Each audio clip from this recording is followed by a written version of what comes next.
I've been setting up something called Folkestone Climate Carnival.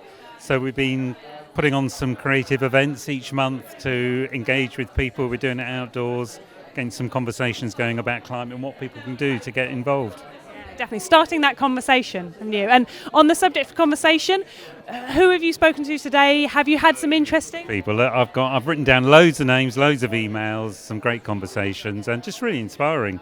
Just so much diversity in what people are doing, and so much energy, and I think a real interest in finding ways to keep something like this going, to keep momentum going, and keep the connections.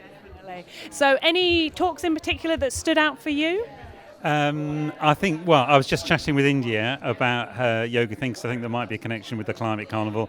Also, I go jogging and I do occasionally pick things up. I didn't know there was a name for it, and now I know there's a name for it. You are a blogger? I didn't know a name, and now I can take pictures and post them, so that's even more exciting. So that was great, and I love the whole composting thing, because I think that's it feels like a no-brainer that we ought to be able to do something with compost. I mean, you could say that about all of the talks. I'm just picking out a couple that I found sort of particularly inspiring.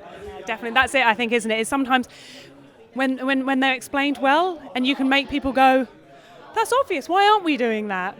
Then we can start to make changes. And on the subject of changes, what's anything in particular you're taking? You already do quite a lot, I know, but anything in particular new, or any particular conversations that you want to take forward? Well, I think particularly I'm going to do more plogging, so I'm going to consciously pick up things more. So I think that's probably the main thing in terms of action. I'd like to find out more about the composting, because that sounds like a really good thing to be doing and making happen. And lots of emails to all those contacts you made, which we like very much. James, thank you very much, and I'll leave you to go enjoy the sunshine and maybe have a beer. Cheers.